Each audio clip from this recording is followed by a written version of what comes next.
Well, good evening, friends. How yous doing? Well, welcome to a Q&A. You ask the questions. I hope I have the answer.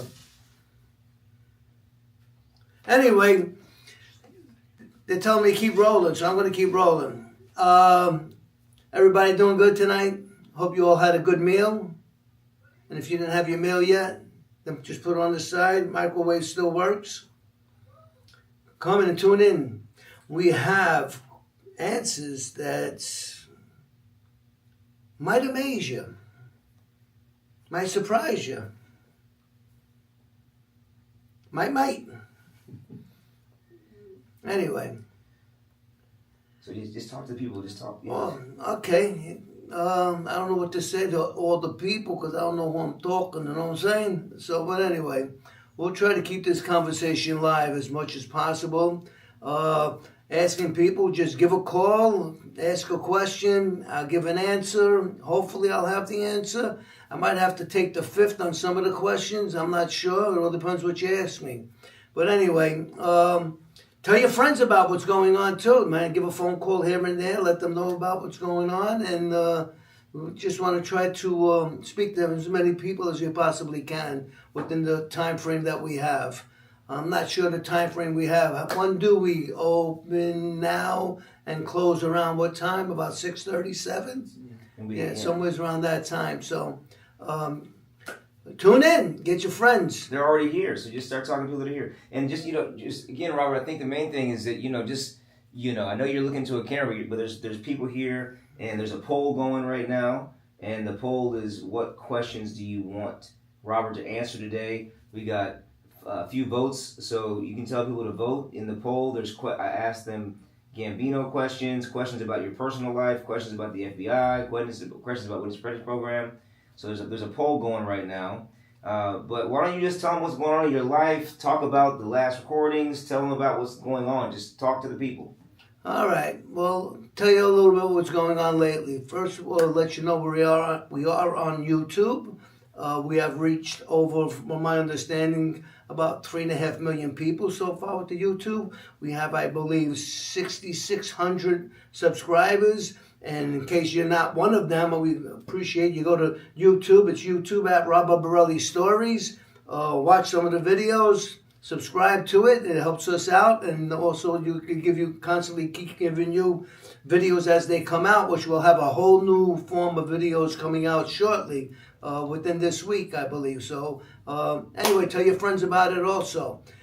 We also thinking in the possibilities of maybe even having an episodic show on my life story. So that's something that's in the making.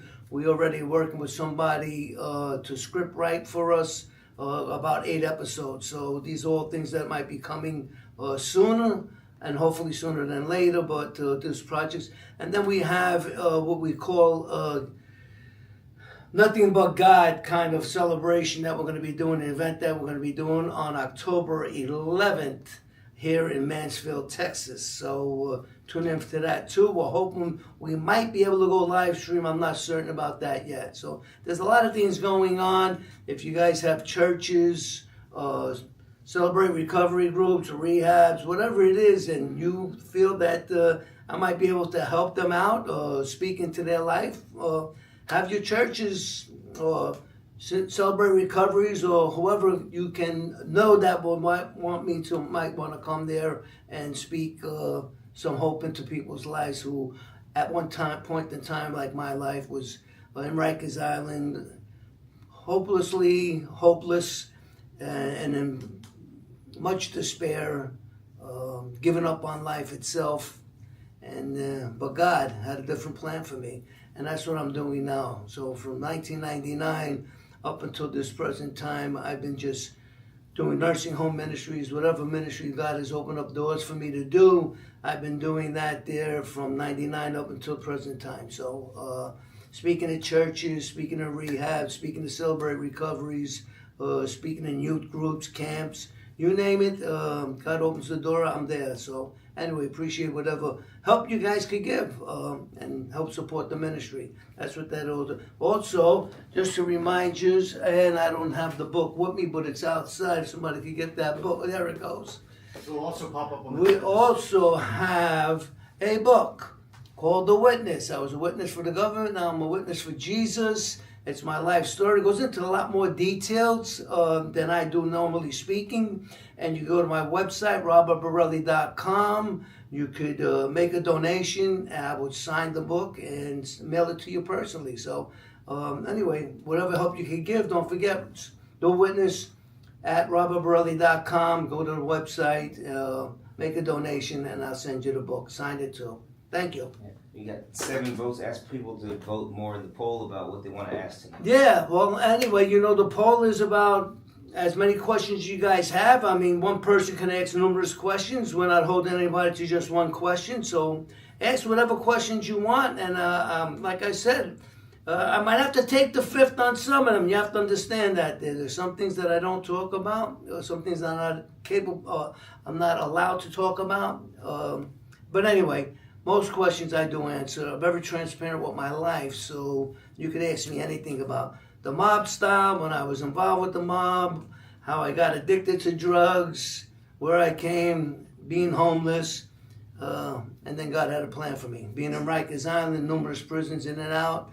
I've been either incarcerated, running from the law from 1973 up until 1999, when was my last release date from Sandstone, Minnesota Federal Penitentiary.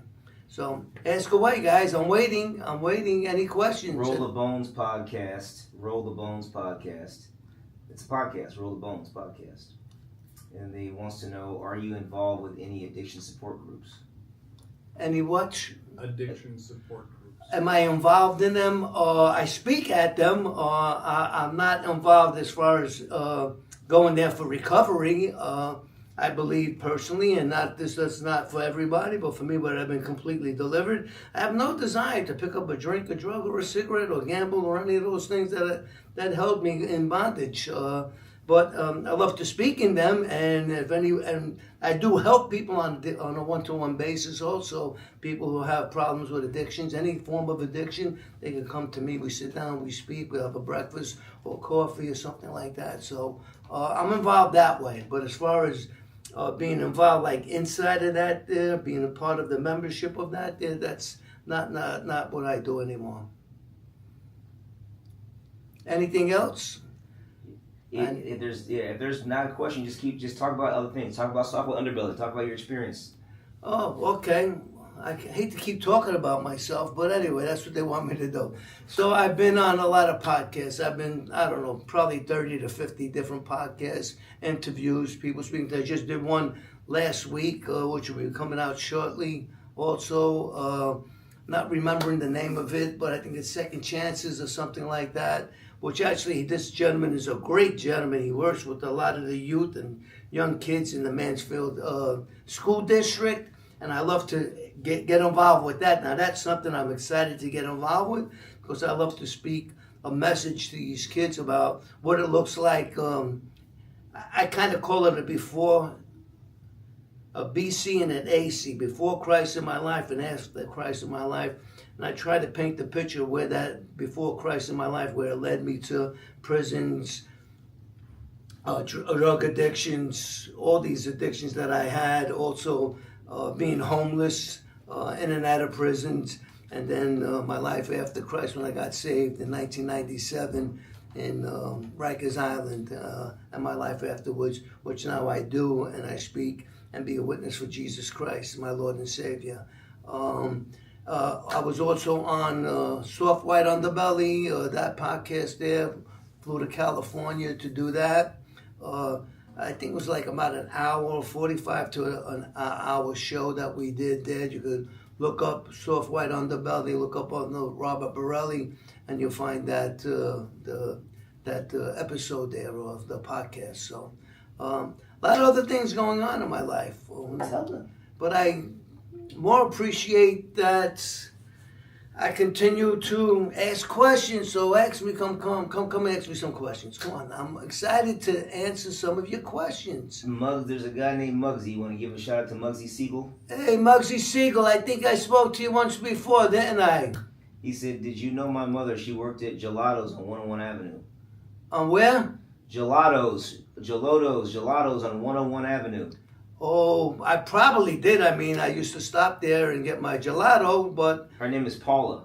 I would remember, to be honest with you, you're talking probably, and for me at least, probably 30 years ago. So my memory's not that good with names so much, but you could always ask your mother if she knew Robert Engel. That was my name back in the days in the neighborhood, Robert Engel Engel. I got my new name through the Witness Protection Program, so now it's Robert Borelli. But I probably do know her, or we either met through the neighborhood, because we're on 101st Avenue, though, because 101st Avenue is pretty big. Whenever he answers, I'll let you know. Did you ever climb the grease pole at 101 Feast? No. They used to call me a grease ball, but I never did the grease pole. No, I never did. I never even attempt to do that there. But I do definitely remember that feast pretty well. That was right outside John Gotti's club, the Bergen Hunting and Fishing Club that he had there on 101st Avenue. But I never participated in trying to climb a grease pole. Lee B has a question. Show him some love, Robert. You act like we haven't done this before. I'm waiting for the question. We say hello to him, and then I'll give you the question. Well, who? Lee B. Oh, Lee B. I don't Yeah. know. I thought you would lead me B something. Oh, Lee B, how you doing? What's the question? Do you have any plans to hook up with any other YouTube characters in the mob scene? I did hook up with Anthony Ruggiano. I know he's out there. I did another one with Johnny A-Light. Of course, now the other ones that I know is Mickey Scars. Haven't hooked up with him. Sammy Gravano, haven't hooked up with him. Or Michael Franzese. Me and Michael spoke once or twice. I went to see him a couple of times when he was in Texas. But I never did anything other than with Anthony Ruggiano and Johnny A-Light. I hope that answers your question. And Muggsy says she worked at the supermarket on 103rd near Cafe 2000. Okay, yes. Okay. Well, I remember the supermarket 103rd. You're talking 103rd or 101st Avenue, I believe, right? 103rd Street, 101st Avenue. That's probably what he said. Yeah, I remember the store there. Actually, it's only a few blocks away from there that I used to hang out. So I hung out also in a bar called the Midnight Lounge. And that was on 107th Street and 101st Avenue. So I was very familiar at that area. Later on, outside of Brooklyn, going into Queens Ozone Park area. Once again, my name back then would be known as Robert Engel, not Robert Borelli. So if you're ever going to ask anybody about me, ask them about Robert Engel. That's how they would know me, not by my name now. So. But I hope that answers your question, Muggsy. All right, and so why don't you tell them about your event coming up in September? In October. October, yeah. Yes, October 11th we have an event. It's called Nothing But God event. It's about about me doing a live interview. I'll have some guest speakers there. I'll have a dear friend of mine, Dennis O'Neill, who's an actor, director, and producer. He's going to be the MC guy. I have another beautiful lady called Dr. Worley. She's going to be doing the interview with me. We'll have some guest speakers, some of them from my ministry. Rob Bauman will be there speaking about a miracle that happened in his granddaughter's life. I'll have Alex Vantarakis, who's a good friend of mine today, telling a little bit about his story. But the main thing is, and I think there's most two powerful words any Christian, anybody should really use is, but God, Things might not seem going well for you, but God has a plan. God has a plan for your life, man. He has a purpose and a plan for your life. So whatever struggles anybody's going through, any kind of addictions, I say get on your hands and knees, cry out to Jesus Christ, and get that but God answer in your life. What's happening right after this Q&A? After the Q&A, we'll have Brandon speaking about all the things. This Q&A, what's happening right after this Q&A. What's happening after this? I'm going home. No. That's what's happening after this. The video is premiering, Robert. The new video is premiering literally after this Q&A. That's new to me. Robert, we're dropping the video at 7 Central. We're dropping the video. The new video. The new video. At 7 o'clock. These guys think I remember all this here. Forget about it. Anyway. Yes, you did forget about it, apparently. I mean, That's what I'm telling them. You got to tell all the people that are watching to watch the new piece of content that's dropping at literally in an hour and 15 minutes. You know what I think we should happen? This is a before watch party. I think me and Brandon need to switch seats. That's what I think. Anyway, yes, okay. News to me, but I found out the thing that we shot a couple of weeks ago, the new video, will be coming out right after this Q&A. So stay tuned for it. Tune into our YouTube channel and watch. Will be coming out the whole thing or just short clips? Well, they're already tuned into you. That's what we're here. You got to tell them to... Oh, stay tuned in. Yes. Oh, okay. Yeah. Forget about it. Stay tuned in. Don't hang up the phone on us or whatever it is that you hooked up to. Tell them to turn on notifications so they get alarms for it. Okay. Turn on notifications so this way you get alarmed for this new video that will be coming Talk about the out. new video. Right there. I don't remember the new video. The last one you just shot. I know. What was it about? Tell me now. Well, It gives you answers. It gives you some stuff you- about the mob's life, witness protection, life outside the mob. It talks about all these things. My crew here doesn't understand that I hate to promote myself, even though that this is what needs to be done. I have that struggle. But anyway, I'm just being real and honest with you people. And as you can see, they're yelling at me. So, I don't know. Could they hear him when he does that?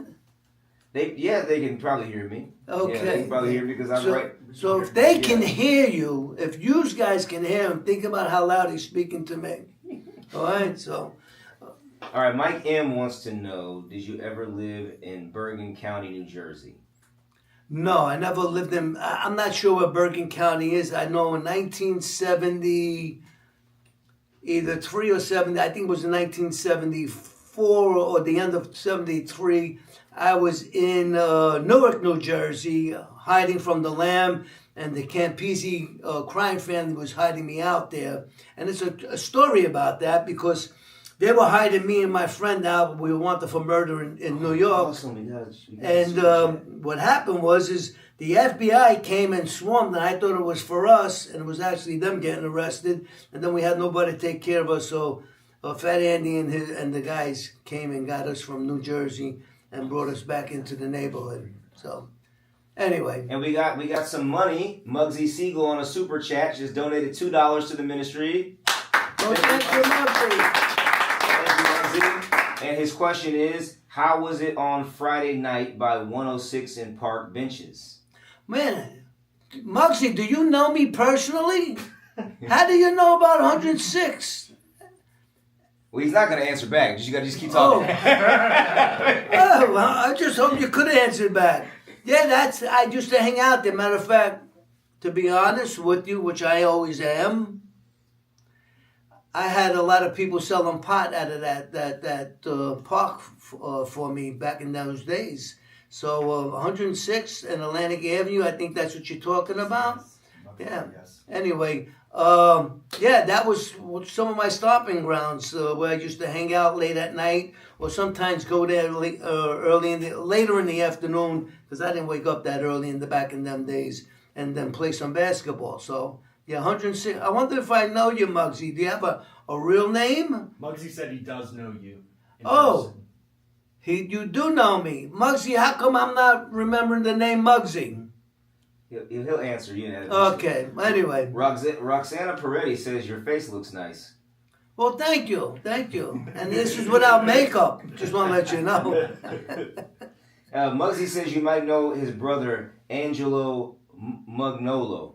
Angelo. Angelo. Oh, I definitely know an Angelo. I don't remember last names. I never used to associate people with last names. Usually they were around me or I knew them. They used to hang out in the bars that I was hanging out back on 101st Avenue or at the schoolyard or 109th Street. Also, they had a schoolyard there, or the park on 106th Street, I should say. But I knew an Angelo. Matter of fact, I think the Angelo I knew became an attorney, but I'm not sure if that's the same Angelo. Okay. All right. Just Anyway, yes. Talk about. So encourage everybody to come to the premiere. come to the table. To the premiere Come to the table. afterwards. Come to the premiere. Come to the questions. Give me something. Give me something. Give me anything. I don't care. All right. So let me see. There's another question here from Corruption Connection True Crime Series is in the house. Okay. Yes, you're from. If I'm not mistaken, you're from California or Vegas? Vegas, aren't you? Yeah, and so he's a. Yeah. Did you know Henry Hill? If so, what were your interactions with him? No, I didn't really know him. I knew Jimmy Burke. I knew a little bit about Tommy DeSimone. I was very close with Jimmy Burke's son after Jimmy went to prison. After the Lufthansa heist, me and Frankie Burke got really close. There's a story behind that too, because I just read in the papers that they have this Spanish guy, Ortiz, the one that killed him, and that's not the true story. That's not who killed him. So anyway, but where was I? Okay, I was somewhere in that there. But Did you know? We got another super chat from Muggsy. No donation to the ministry. well, thank you, Muggsy. Appreciate that. He said, Appreciate "Who that. shot Swifty in the butt?" Oh, okay. I wasn't there when Swifty got shot, to be honest with you. Wasn't me. But I remember the story, that's for sure. Now, I'm not even sure how Swifty's doing, but I was really good friends with I think it was his cousin or his uncle, I'm not sure. I think it was his cousin, Louis Rockefort. So, anyway, so I don't know much about that story, who shot him in the butt. Okay, but. so we got 16 votes on the poll. I'm gonna end the votes. I'm gonna end the poll now, and people want to hear questions about your personal life. My personal life, as of right now. Yep. My personal life. Okay. Let's see. I mean, I don't even know what my personal life right now is. Basically, my whole life is really surrounded by ministry. Of course, I'm married. I have a beautiful wife. I have a ferocious dog that keeps me very busy. Named, what was his name? Denali. Denali is his name. See, my memory's not always there, but. So I do a lot of ministry today. So I try to do a lot of one-on-ones as much as possible. I try to do things like this. We're big on YouTube. We're getting more involved with our Facebook page, also Instagram and TikTok. So we're trying to reach as many people as we possibly can. That is my desire, is to reach as many people as possible with the message and the hope of the gospel of Jesus Christ, my Lord and Savior. That's basically what my life's about. So on a daily basis, sometimes I'll have meetings and doing things like what we're doing right now, or just sitting down trying to put things together, like trying to get this. I don't want to call. I want to call it this get God thing kind of thing. But God. Nothing but God kind of concept. That's going to be our theme. Probably for quite a while now. We like to see a get God. Nothing but God movement is what I should be saying. Kind of focus in this country. I feel this country is really falling apart. I see so much division in this country, but it's not just in politics. It's with people, left, right, and I see this sometimes even inside the churches. So I think we all need to just really get hold of God, and that's my heart's desire, to reach as many possible as I possibly can. We put a new poll in. I don't want you to tell the answer, but we asked, where did Robert spend his time in witness protection? And we put a poll up.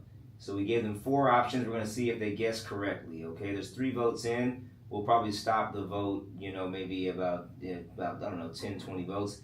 But why don't you talk about the witness protection, but don't tell them where it is, because we're going to want them to guess where it is. Okay.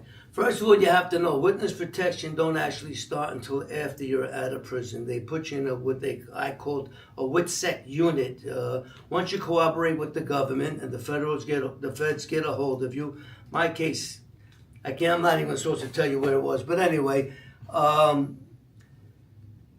once the feds get you, you're gonna do some time, which I had to do. I had to do 24 months after I left Rikers Island. The feds took hold of me, took custody of me. After I got sentenced, I went into a WITSEC program, which is basically a separate program from population prison. And of course, it's a prison, but it's separated from population. And basically, people who have cooperated with the government or some form of law enforcement. That's how it went with me. Other people might have other different ways that the government worked with them, but that's how it went with me.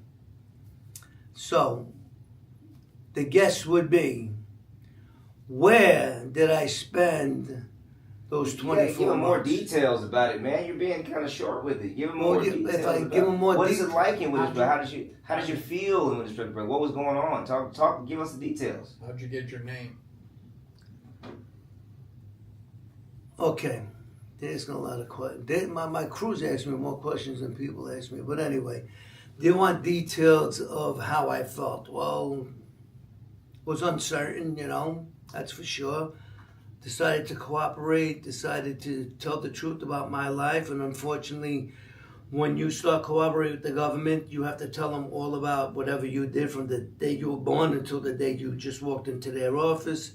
But also, unfortunately for the people, they also ask you about the people you did these things with, or things that you might have knowledge about that could help them build cases against people. That's what the part of the cooperation agreement was for me. So I could tell you in the beginning, I cried like a baby. I was locked up 23 hours a day, segregation, for probably the first month of my cooperation agreement.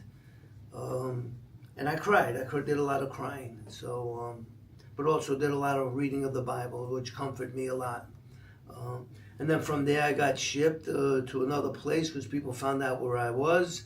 And I don't know how they find out, the people who I was going to cooperate against, where I was at that time in prison. But I could have a couple of ideas, but I wouldn't be right in saying them because I wasn't certain of them.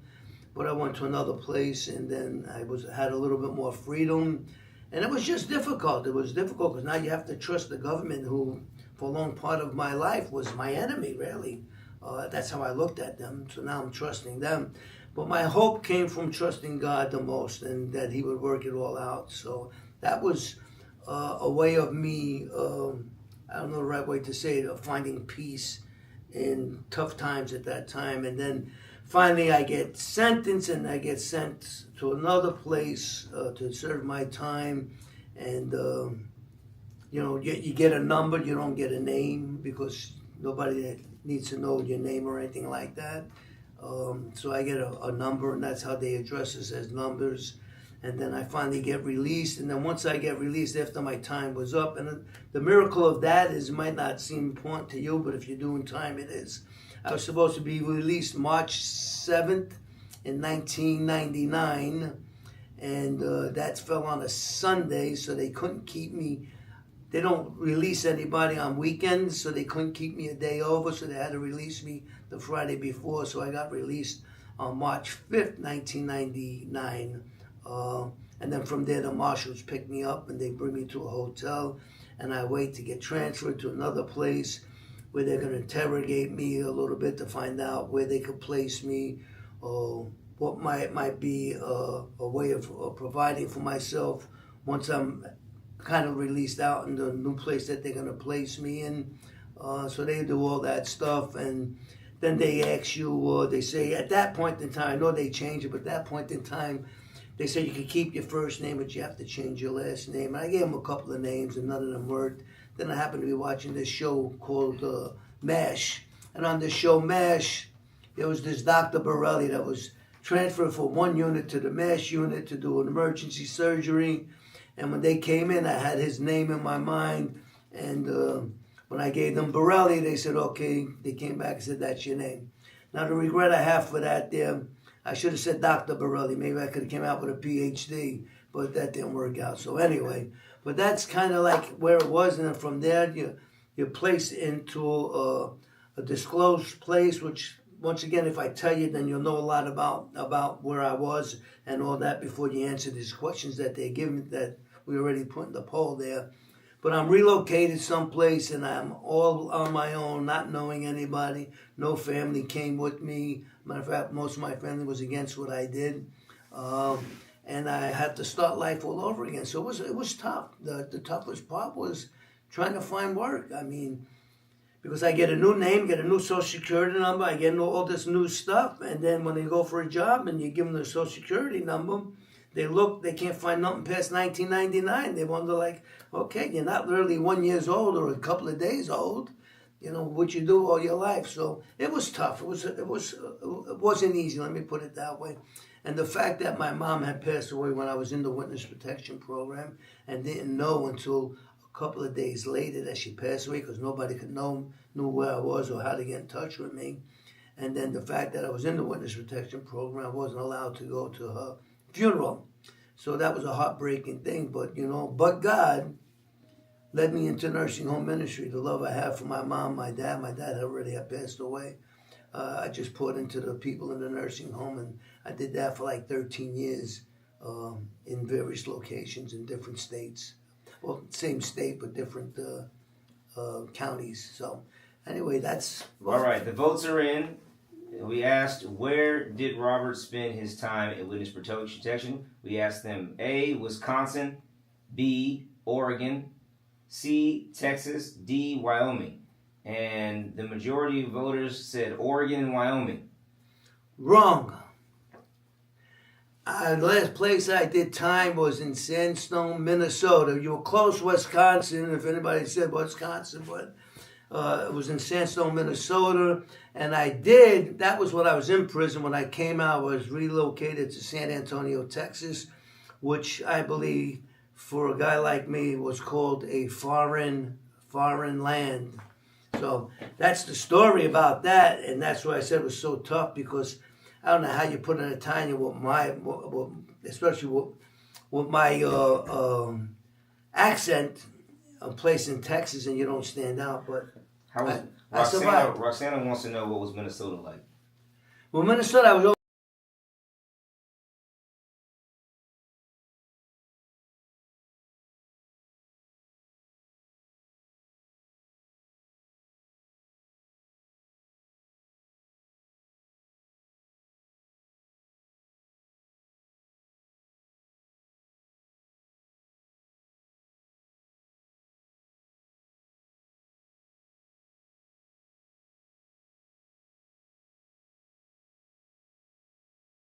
that they had to keep their engines warm, so they had electricity or something that kept their engines warm, so this way their motors wouldn't freeze. So it was interesting. But I have to tell you, that time in Sandstone, Minnesota, I spent, I think, a little over a year there.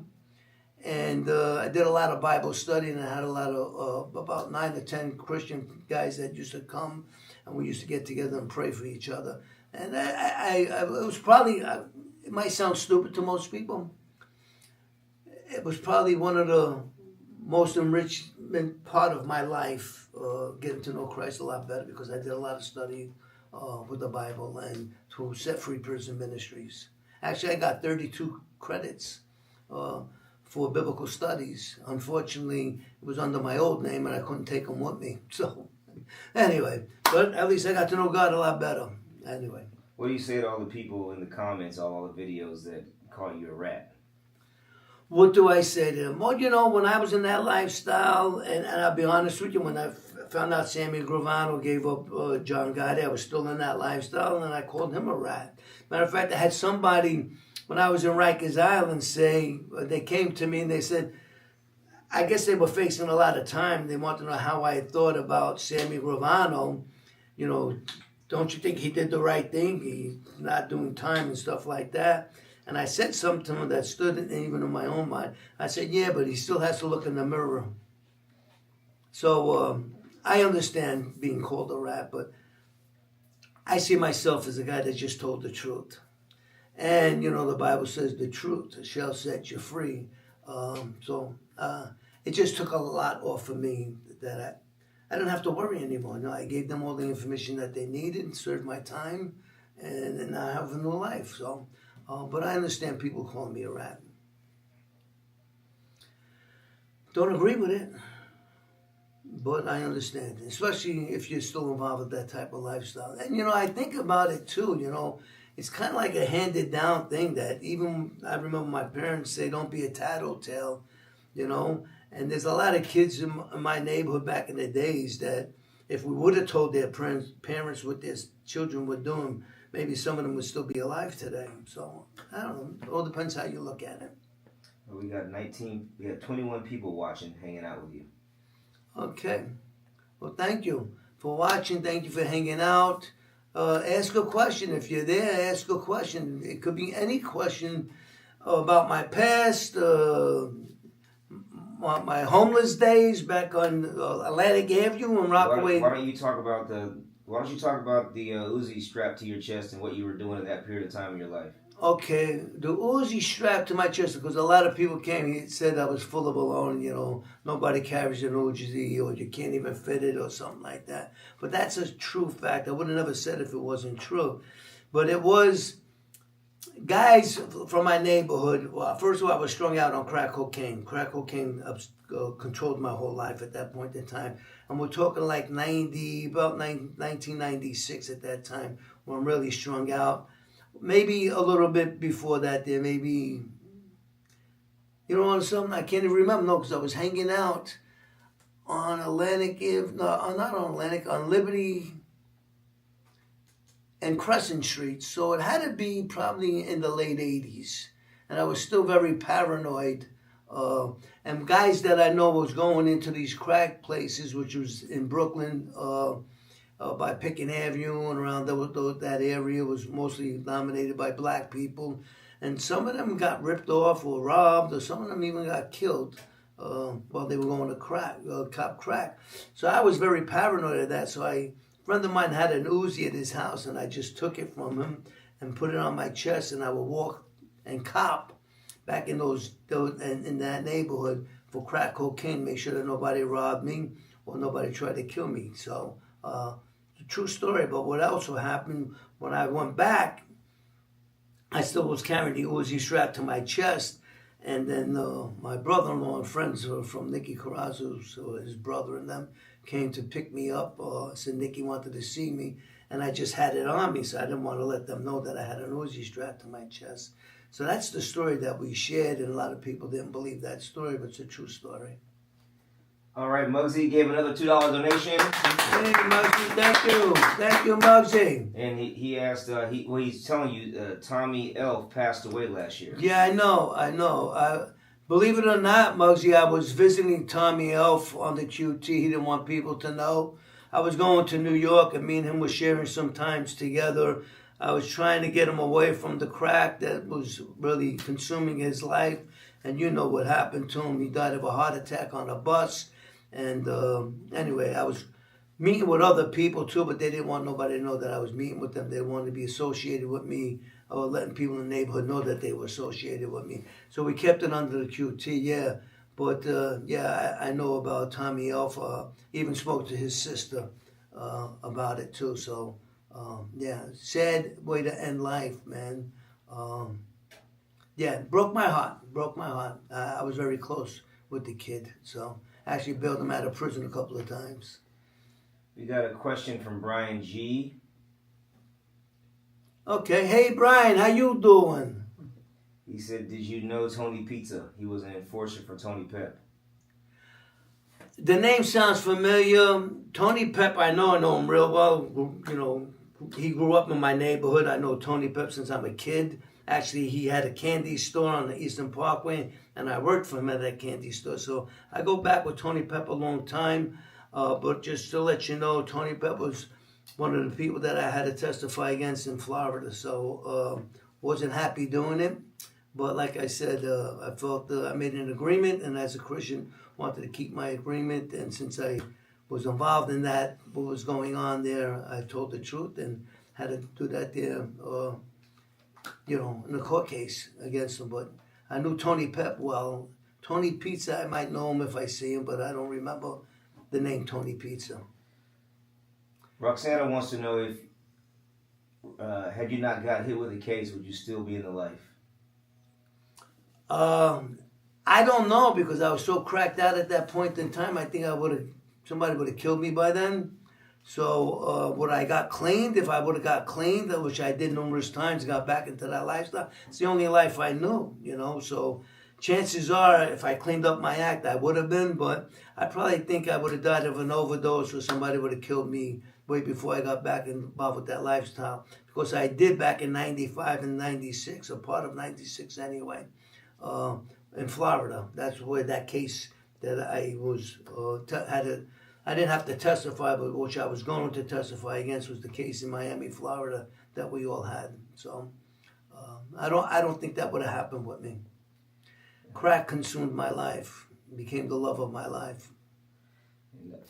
Anyway, thank you for the question.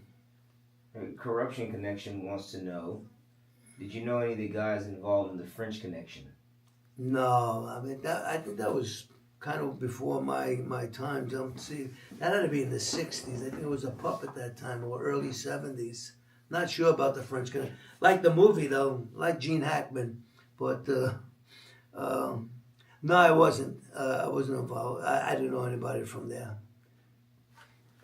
What do you think about what happened down in Texas with all the people getting killed in the river?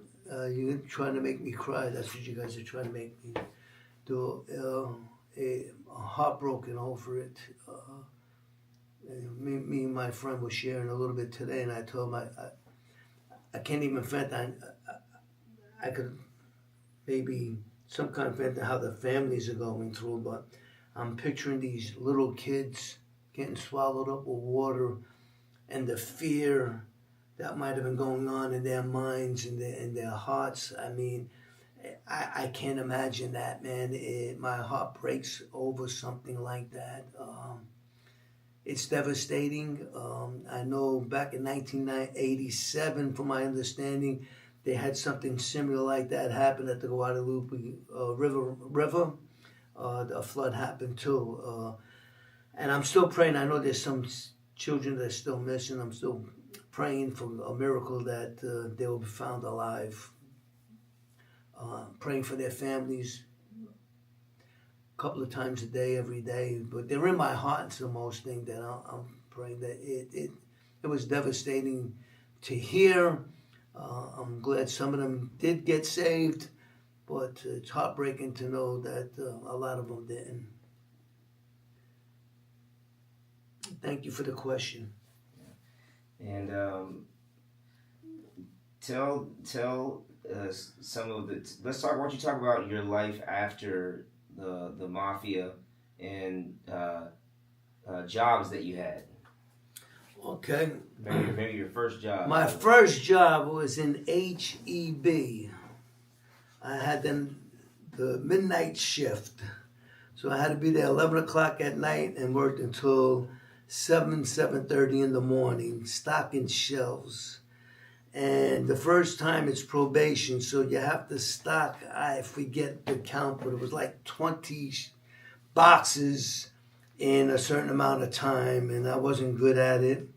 And I'm gonna be honest with you, I cried every night going there, and I cried every morning coming back. It was not something I wanted to do, not something I thought I would ever be doing. It was hard for me. And then I don't know if anybody ever did that kind of work, but you get a lot of cuts on your fingers from trying to fit these little things into the shelves. So, and then at a fast pace, you have to do it. So I think I lasted maybe 2 or 3 weeks on that job. And then I quit. And then my next job was my family minister friend was involved with real estate. And he thought I'd make a good real estate agent. And the government did help me go through a class get a real estate license. And once again, to be honest, not that I'm not, but just to say it, I failed the test 3 times. On the 4th time, I did finally get my license. And I did that for about 1.5 years. And then everybody back home found out that I was in San Antonio, Texas, and where I lived. and the word got back to me. I got word back to the government. The government threw me out of the program. I was on my own, and had to run away from San Antonio. And then God opened up a door. But once again, it's about God's story. Opened up a door for me to grow to Christ for the Nations, where I got an associate's degree in biblical studies. And my job at that point in time was valet parking. I did it for 17 years. Oh, you already told. I had a poll just put up. Now you just told You everybody. didn't tell me. Oh, I didn't think you were gonna tell the answer. Well, you told me to tell them Now my I gotta job. end the poll, man. All right. You know, I didn't think you were gonna tell the answer. Well, I didn't finish. Goodness gracious. Well, tell them about the valet parking. Valet parking. I did it for 17 years. I remember one time I was doing it. It was pouring rain, man. And we had cars parked before it started raining, but now it's raining and the people looking for their cars, giving me the keys, giving me their tickets so I go get their car. And it's raining and I had to run about 3 blocks to where we parked the car and come back with it. And I was drenched and the lady had a tip in her hand, but when she got in the car and she seen the seats were all wet because got in there wet, she took back the money, said, "You wet all my seats." And I said, "Lady, what you expect? It's raining out." So it was tough, valet parking, but it served its purpose because I was able to go to Christ for the Nations in the mornings to the afternoon, and then like 4 o'clock on, work valet parking. So it served its purpose for me for quite a few years. And then I hooked up with a guy named John Bibbinghauser, and he had a valet parking service at DFW Airport. And it paid a couple of dollars more than what I was getting. And I took that job, and I stood there for about 13 years I stood at that job. So that's my valet parking story. Were you a big tipper? Was I a big tipper? Back in the days, I was a big tipper, but now I'm looking for big tips. And sometimes you just don't get them. But I think, God has a purpose for everything that goes on in my life. So that's what I always see it as I'm not perfect at it, but I always try to see my circumstances through the eyes of God, through the glasses, the focus of what God has. Because it just works out that it helps me to deal with people who, some are nice people, some aren't that nice. I mean, I got yelled at, I got abused verbally by some customers. You're late and all that kind of stuff. A couple of cars that I hit, I crashed. People weren't happy about that. I mean, so it was a tough job. It was a good job, but let me just say that. I kind of like miss it in a sense. But What do you miss most about living in New York? I was thinking about the other day, my apartment buildings.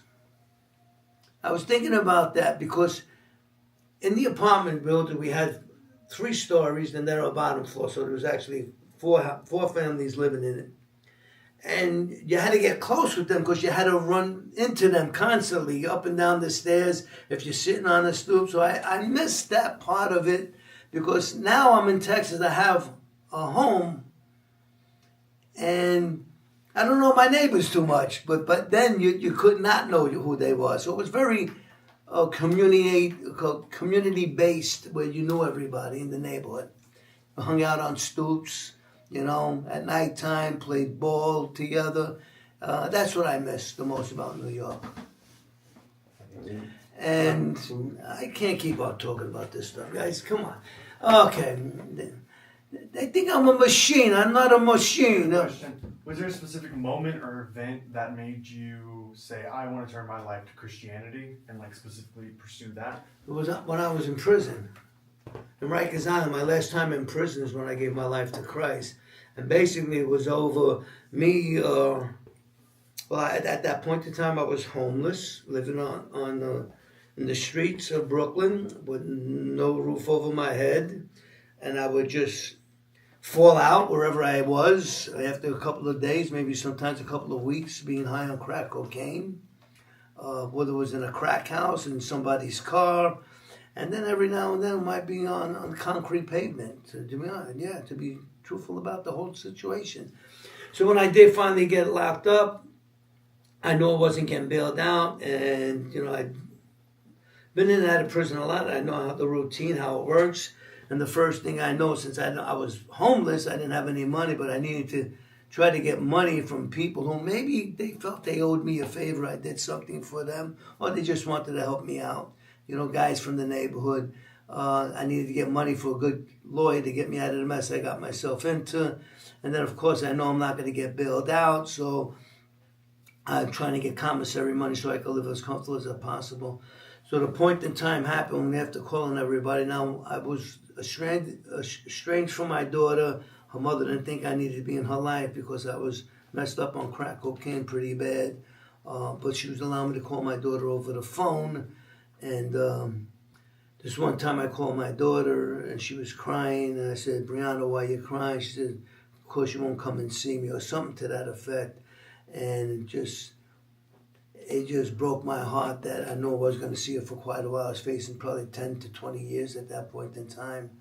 But it also reminded me how many times I was in the neighborhood and didn't even, whether the mother would have wanted me to see her or not, it didn't make a difference. I never even made an attempt because truthful was I'd rather get high than even go see my own daughter. But all that came on me when she was crying, and I felt all the shame and the guilt. Broke my heart. I slammed down the phone, started crying, ran back to my cell. And at that moment, I knew about God, but I didn't know God. And I just cried out to God, if you really need to have somebody, have somebody kill me or change me, I don't want to live like this. And the most powerful prayer I ever prayed was, God, please help me. God, please help me, with tears on my knees. So that was the moment I gave my life to Christ. And God has been honored that sincerity of my heart ever since. And that's just part of the story, but there's a lot more going on in my life. You would think that you have the government on your side, you're cooperating with the government, you have Christ on your side, and life would get a little bit easier, and it didn't. It just got a little bit tougher. Like I said, I was locked up for 23 hours a day for a while, estranged from my family, going into the witness protection program, not knowing how I'm going to make ends meet once they help you out for a while, but then you have to get back on your own feet.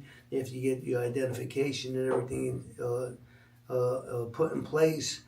And then what's a guy like me supposed to do? I don't have an education. I don't have any trade or anything. How am I going to make a living on my own? And then I just kept reading the scripture of Matthew chapter 6, verses 25 through 34. And in 33 it says, seek first the kingdom of God and his righteousness, and all these things will be added unto you. And that's what I depended on.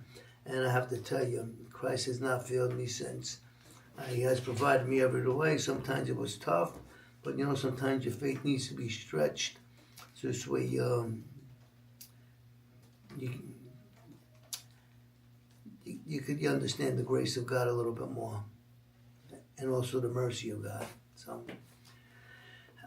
that's that part. So anything, I guess we're not having a lot of questions being asked. So well, Robert, it is a Q&A, but people came to hear you talk, so you can't just wait around for them to ask you the questions. If it's Q&A, it means questions and answers. Yeah. So that's how I understand these things. But that's now, if you're going to get into the philosophical thing of it, then it's a little bit different. What? Witness protection. How much did they let you know ahead of time of what's going on, or was it nothing at all, right? No, they don't let you too much what's going on. First thing they do is they let you know that your name, that's your name. I mean, that's the first thing. They don't let you know too much about it. They hold you up for about, I think it was 3 days in this one room, and then come out and get you and question you and all that kind of stuff. So, but my desire is, because how I think when it goes Q&A, I love to see and hear the questions that people have, so that when I do some of my podcasts, I can really address them in a way that they're interested. They're interested because, a lot of people find my story interesting, but you have to remember that me personally, it was my life. I mean, I don't find anything Okay, let's talk about that then. Talk about why you don't like talking about this stuff. Why don't you? The last thing I want people to think that I'm doing is mob to ministry thing to glorify mob. That's number one. It's not about me. That's for sure. And that's the reason why I say I like to get to kids to show them BC and AC, before Christ in my life and after Christ in my life. So this way they could come to a conclusion on their own at a young age. I don't want to be like that guy going in prisons, running, strung out on drugs, living in the streets, all that there. I'd rather have the guy that's following Christ and he lives in a house today. He's got a job, all these kind of things is what I like for people to see. So it's hard for me to do that. And in the beginning, it was really hard because I hated talking about the mob life. I don't want people to think I'm doing podcasts to make money because I don't do it for the money. There's no money being made for me doing podcasts. And I don't want people to think I'm using a mob story to make money. That's the biggest thing. So I try to shun away from the mob story. I like to tell people a message of hope, things that make me happy. And I'm happy to talk about is how Christ has changed my life. I mean, that's the story. Really, that's the story. Not who I was, but who Christ is. And I want to introduce as many people as I possibly can to the Lord and Savior, Jesus Christ, who has changed and transformed my life. And what he did for me, he already did it for them. He did it at the cross. All they have to do is believe it and receive it. It's that easy. Just believe that he died for their sins. Believe that he paid the penalty of their sins by dying on the cross. And then receive that, the grace and the mercy of God. Because look at me. I didn't get what I deserve. That was God's mercy in my life. I should be in prison for the rest of my life or actually really be dead. There's no way a guy like me, 3 or 4 overdoses, people waiting for me at my house to kill me. I just didn't go home that night. And then it got squashed the following day. I should have been dead or at least in prison for the rest of my life because of the things that I did and the life that I lived. God didn't give me what I deserve. But you want to know something? God shed his grace on me when I received him as Lord and Savior. And I got everything I don't deserve. And that's my story. I don't know how else to say it. You got another Italiano here in the chat, Lee Scarpelli. No, that's definitely Italian. Hey, Lee. Lee Scarpelli. Lee? Yeah, his name is Lee. Oh, Lee. Okay. Yes. How you doing, Lee? Yes. Did you ever hear Gerald Scarpelli? Scarpelli was a made man in Chicago. No, I didn't travel that far. The furthest I went was New Jersey, to be honest with you. But I'm going to be honest with a lot of people. I wasn't interested in a lot of the politics of mob lifestyle.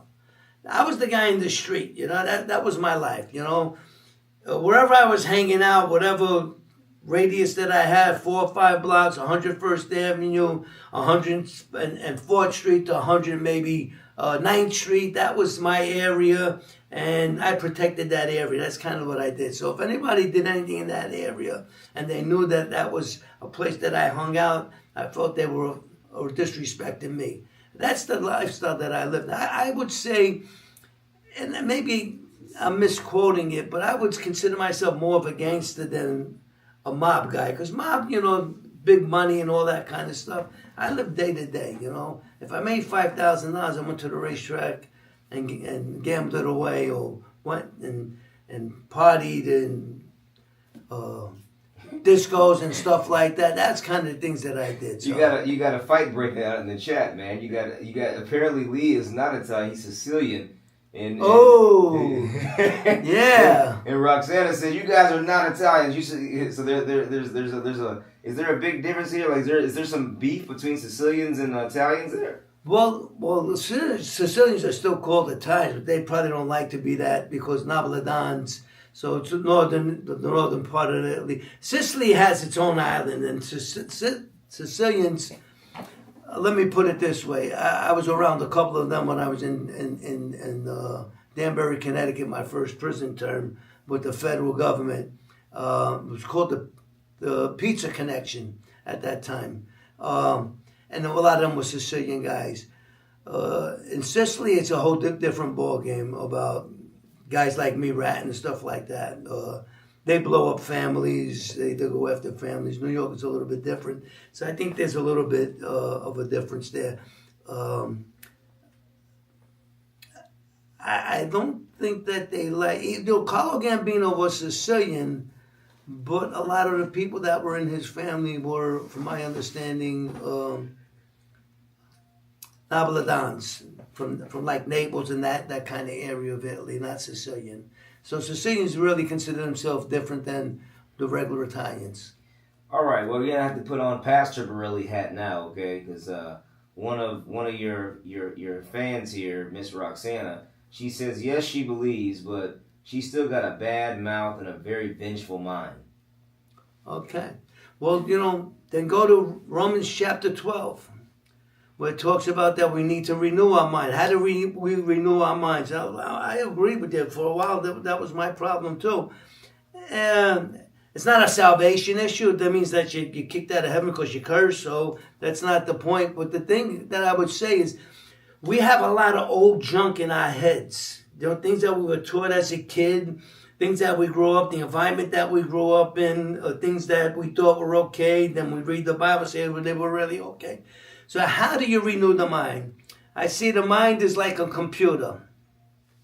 If you go to your computer right now, Roxanne, and you put in pizza, and you want to find the pizza location in your area, I probably bet you're not going to get a hamburger place or a chicken place. So what you put into the computer is what you're going to get from it. It's the same thing with our mind. What we fill our minds with is what's going to come out of our minds. So I say read the Bible. Read the scriptures. Study the scripture. Don't read it just for the sake like it's a newspaper or it's a duty. I just need to read it. But read it, study it, meditate on it. But start with Romans chapter 12 where it says we need to renew our minds. And the only way we're going to do that is we have to get that junk out and get the mind of Christ in our minds. Hope that helps you. It helped me. All right, and we got Spider Snake in the chat. Hey, Spider Snake, how you doing? He said, "Did you ever meet Vinny Asaro?" Yes, I know Vinny Asaro pretty good. Me and him used to be at the racetrack a lot. Vinny was a big gambler, so I used to see him at the racetrack a lot. And then also he had a social club on 101st Avenue.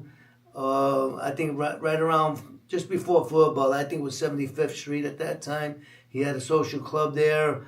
Yeah, I know Vinny Asaro. I know Vinny Asaro way back in the 70s too, when Vinny Asaro wasn't straightened out yet, and he had a couple of problems himself.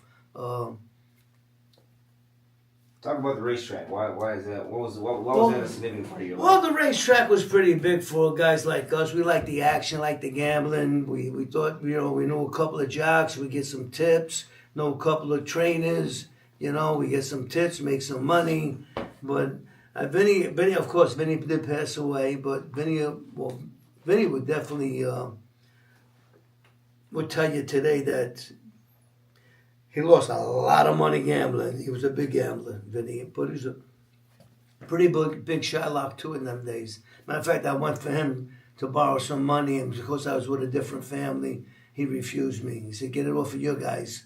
So anyway, but yeah, I know Vinny Asaro pretty good. All right. Well, we got we're about an hour in. We're a little over an hour in. And there's 25 minutes until the premiere of the new video. So we're gonna keep talking until the premiere comes out. Is that what we're going to be doing? Well, I mean, if we're gonna have to kick you out if you run out of things to talk about, I'm trying to drop you hints to tell them about the premiere. Is that what you're trying to do? So we're gonna talk about the premiere again. Well, yeah, because you never know who's coming in and coming out. You can't assume it's the same people from minute 2 that it is in minute 60. See, but let me just say, there's a difference between me and you. You're looking at the computer and you're singing it. I'm here just not singing it. You So gotta I don't riff know. it, man. You I gotta don't riff it. know who's coming in or who's going out. I don't know none of this. You know what I'm saying? Anyway, we're gonna have a premiere about my life in the Witness Protection Program, life outside the mob. I think we touched base on my drug addiction also. So it's going to be pretty interesting. So my word to you is stay tuned for it. Don't hang up. Don't hang up, man. Don't hang up. I don't know if it's a hang up. It's a computer up. What is it? How do you do that? Yeah. Who? No, it's like a log Don't out. log out. That's it. Don't log out. See? Okay? Stay tuned. Watch some of it.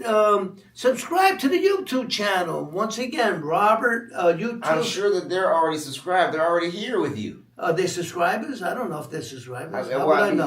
All of them are. They're all subscribers. How would I know that? Well, because they got the notification to come join you here in the Q&A. I put that in Facebook. I put that a lot of places. It's Well, not all subscribers, not everyone subscribed. so maybe that's some or not, but Okay, see? we're definitely on See? YouTube though. You don't got to tell them to come to YouTube because we're already on YouTube. Talk about the soft white belly on your interview. Soft white belly interview. I don't know how much I could talk because I don't remember so much of it, to be honest. It was a year ago.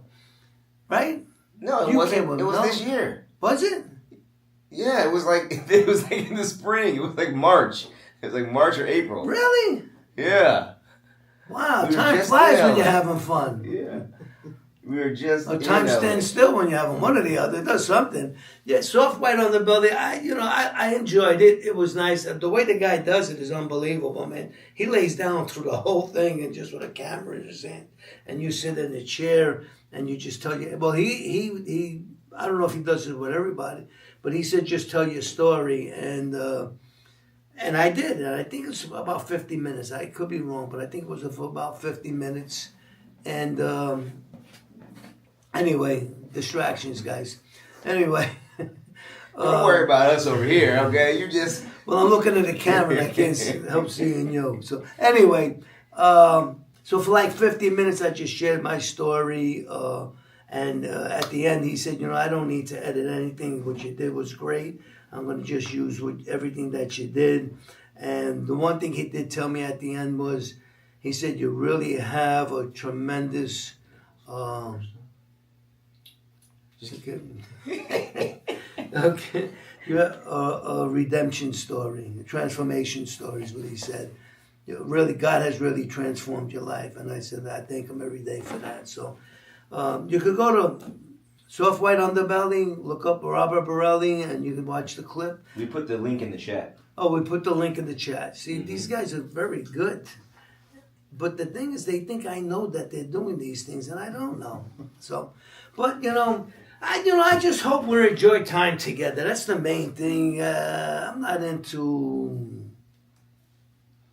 I don't know, whatever. I'm just not.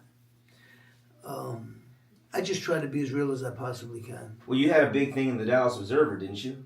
Yes. Oh, really? See, these guys know more about me than I do. Yeah, we had a big article in the Dallas Observer, which is, I think it reaches over a couple of million people here in the Dallas area. So this gentleman, Christian McFate, wrote a big article about me. It's about 2.5 pages long. And actually it's about me, and then a little bit is about Anthony Ruggiano, who we had come in there. And if you guys are watching my podcast on YouTube, me and Anthony were on that a lot. We brought him in from his area where he lives, and we had some time together, and we shared mob stories and stuff like that. So, but he was in on it too. So I think the guy did a great job in showing how God could transform someone's life by just sharing my story. So, yeah, it was a great job. The picture came out really nice too, I have to say. But I'm going to be honest with you. We had a makeup person at that time. They made me look a little bit better than I do right now. So I know some of you don't think that's possible, but it is. Yeah, I could look better. Anyway. But that's it, guys. So like once again, we have some time. Just stay tuned, man. Watch some of the stuff and give me feedback. I'd be more than willing to get feedback from you. Now, I don't answer on the YouTube channel because I just don't. I try not to have any, feedback or anything, confrontations on the open public and on a Facebook, on a YouTube channel. But you could always get in touch with me through my website or something like that, or we could always talk, or we might be doing more of these anyway. I think in the future, so save some of those questions for that time too. No, don't save any questions. Get them all out. Get them all out. I'm talking about after they watch. Oh, after they watch? Yeah. You see, these guys are so busy. I think they all love to jump all over me for some reason. You know what it is? Because they know I'm not who I used to be. Because if I was who I used to be, they wouldn't do this. Trust me. I'm only kidding. Anyway. We're going to have to, maybe we'll have to go over to Michael Francis and get some free wine. I'm not going. You're not going? I don't drink. Yeah. Yeah. Even if it's free. Yeah. Yeah, that's one of the miracles that I could tell you. I mean, when I came out of prison, I had no desire to pick up a drink, no desire to pick up a drug, no desire to smoke a cigarette, no desire to gamble. I mean, there's a lot of things that held me in bondage. I don't know. God just delivered me from it. Yeah, I never had the struggles with that. I'm not saying that I didn't go to meetings because I was supposed to go to meetings as part of my restriction. That's the other thing that a lot of people don't know, that just because you're in witness protection program and you come out of prison doesn't mean that you're free automatically. You do have restrictions on you too. So we put a picture of you by the right side of your head of you and Anthony. That's what they see. Oh, okay. Yeah, that's from the Dallas Observer. All right. Well, who's the guy I see, who's on TV touching their nose? Who's that? Because I'm not doing that. That old guy. Well, it's a delay, so you're talking, but it's a delay, so yeah, it's a delay. Oh, okay. See, all this stuff, it's not my niche. Technology, Robert. Yeah. I'm still, let me just tell you, back in the days,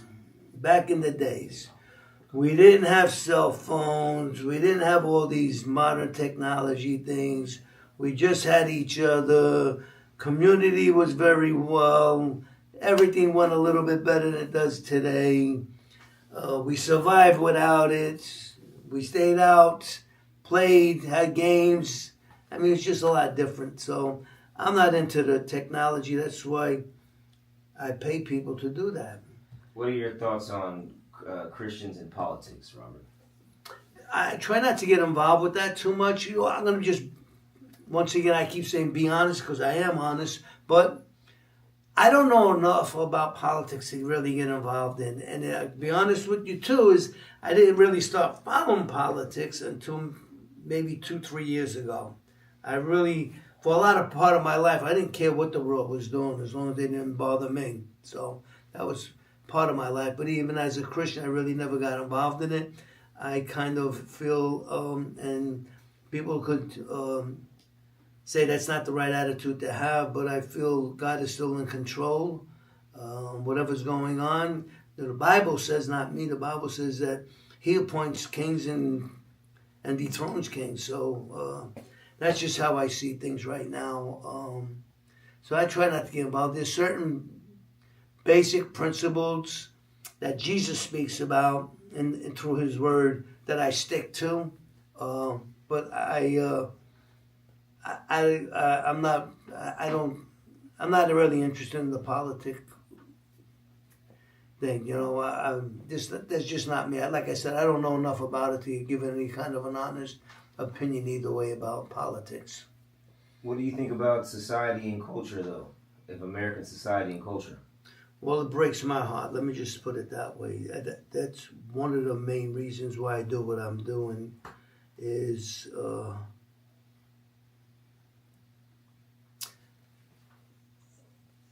it goes back to Pontius Pilate, and you might think I'm crazy, and you might be right. When even Pontius Pilate said, "What is truth?" And I think a lot of us today are asking, "What is truth?"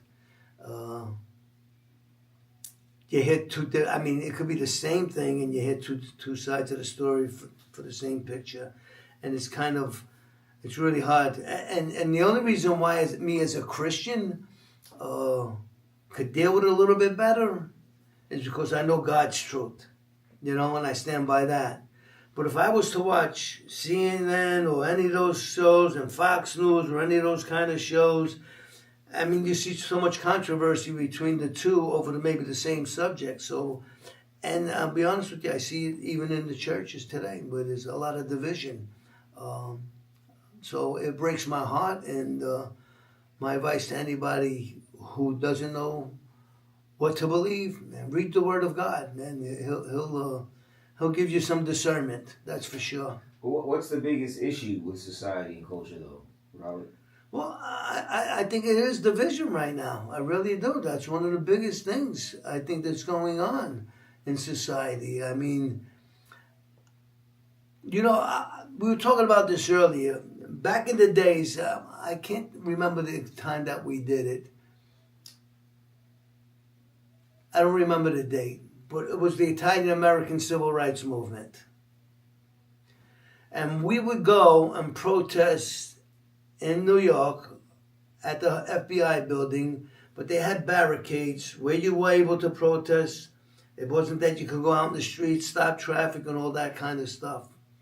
So it was limited what you could do, but we did protest against. We felt that the FBI, if you had an Italian last name, the FBI was coming after you regardless if you were legit or not, just because you had an Italian last name. And I see so much of that today, but I never seen it in the form that it is today, where people are shutting down roads or starting fires. Back when I was there, if you started a fire, you got locked up for arson.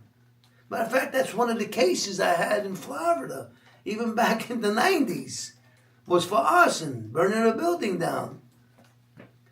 But yet they're allowing it. So I see just so much of that going on, which I can't understand. Even if they feel they're right in what they believe, to put on a show the way that they're doing to try to prove that they're right makes them look wrong. What do you think about the next generation, about Gen Z, the young people? I'm trying to figure out what a Gen Z really means, except that they're younger. That's why I don't follow Gen Zs or anything like that. I like to speak into their life, that's for sure. What do I think about Gen Zs and the future? From what I hear, a lot of those younger kids are coming to Christ, from what I hear.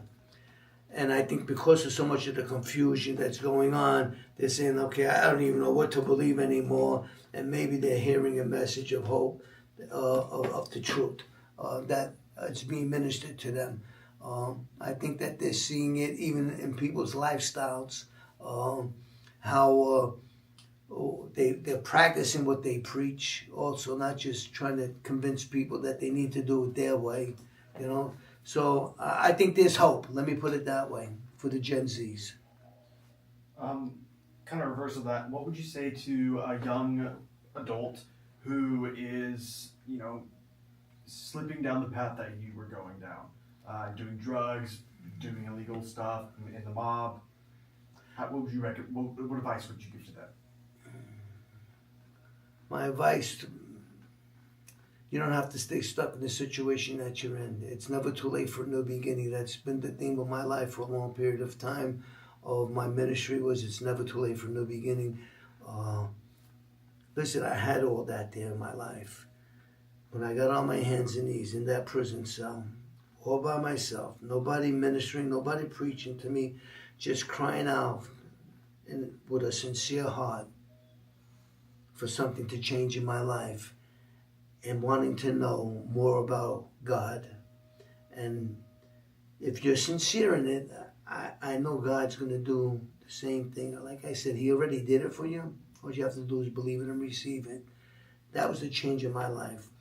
I acknowledged that when everything was failing me, when people were failing me, when life itself was failing me, when I was failing myself, the shame, the guilt, I could lay it at the cross.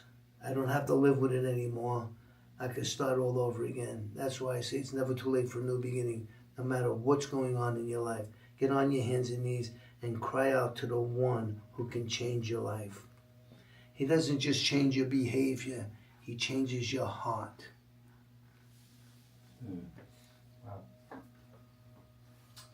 Wow. Ryan Evans. Hey, Robert, did you know a Louis Miltayo. Miltayo? Louis Miltayo. Louis Miltayo. I don't know. I don't want you to think that I'm ignorant or that I'm don't want to recognize these people. With me, it was first names or you had a nickname. You know what I mean? The only reason why my name Robert Engel was out there a lot, because believe it or not, they thought Engel was a nickname. They didn't know that was my last name. They thought when I used to fight on an angle, and that's how I got. But that's really my last name. So mine was a little unusual. But most people would be like Petey Meatballs or Tony Pizza or guys like that. So I didn't know a lot of people by last names. But if they came from the neighborhood, I probably know them. Or most of the time, most likely they would definitely know about me, maybe not know me personally. All right. Well, we've got 8 minutes until the premiere. We should probably put the premiere link in there. We're gonna put the premiere link in the chat. Okay, guys. So this is it, man. Come one, come all, man. Stay tuned to your YouTube channel there. Stay logged in. Watch this premiere. And is there a way for them to get back to you, Brandon? Do you... Comment section. Feel free to say type anything in the comment section, and we'll get all that back to you. Okay, yeah. You could type in questions, comments, anything that you have. And these gentlemen will get back to me, let me know what they are, and then maybe we can set up another time to answer some of these, yeah. Like I said, I really don't get involved with the YouTube confrontations or going back and forth with people. That's not who I am. People could think whatever they want. They have their own opinion, and they're entitled to it. But I just don't get involved with that there. But if you ask me a question, I'll definitely answer it. We got a question from Ryan Evans. Okay. Hello, Ryan. How you doing? What's your favorite mob movie? I really don't like any of them anymore, but I could just tell you the most realistic one was Goodfellas. And the reason I say that is because a lot of those people, real life, Jimmy Birkin and Tommy DeSimone, and a lot of those guys that were involved in that movie itself, I knew of, and I knew some of them I knew about. So there's a couple of them that were good friends of mine too that, of course, got killed after that Lufthansa thing. So I say that's the most realistic one. A couple of things that aren't true, and I'll give you a hint on one of them. Tommy DeSimone, they say they killed him and they had a funeral. Tommy's body was never found, so Tommy never had a funeral. His family never got closure on Tommy. They just knew that he wasn't around anymore. I hope I answered it. So, who would you be from your former life most? Would you have the most joy if they came to faith in Christ? Nicky Carrazzo, Gene Gotti, guys that very vicious guys, man. Guys that you don't want to mess around with. Guys that you definitely don't want to disrespect in any way, shape, or form. I still pray for my old friends that they give their life to Christ, man. And he would transform their lives the way he's transformed mine.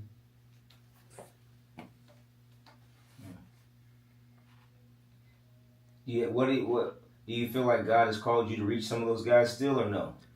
Well, that's why we do YouTube. Now, I'm not going to walk into a social club and proclaim Jesus. You know, one thing I did learn about, you don't want to be presumptuous with your faith, and I'll give you a demonstration of what I mean.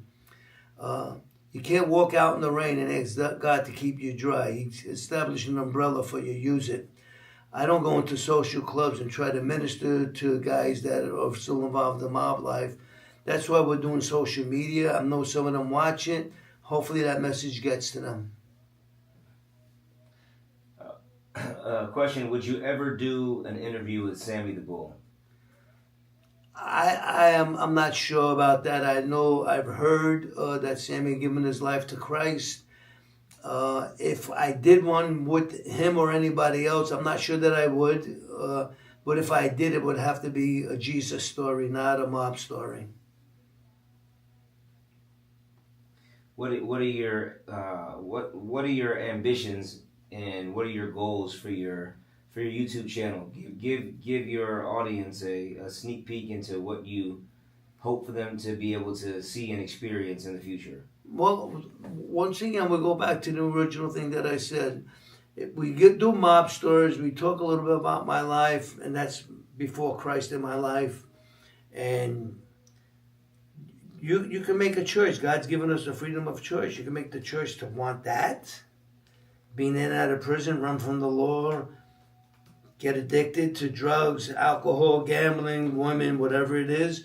Or you could have a life with Christ in your life and get the abundance of blessings that God has, and also to finally know what your purpose in life is, because God has a plan and a purpose for your life before you were even born. And how to reach them would be, the YouTube channel is a way of doing that. It's been pretty powerful from my understanding. Like I said, over 3.5 million people have viewed our post. And I think it's 6,600, I could be wrong, but about 6,600 people have subscribed to it. So my whole thing is just to bring hope to people that might feel they're in a hopeless situation, because I believe you could feel helpless, but with Christ, no one's hopeless. All right, well, you got about a couple minutes left. Why don't you tell them about the script that you're working on? Well, the script that we're writing, well, hopefully, we're working on it. We still got some work to do before we get to final stages of it.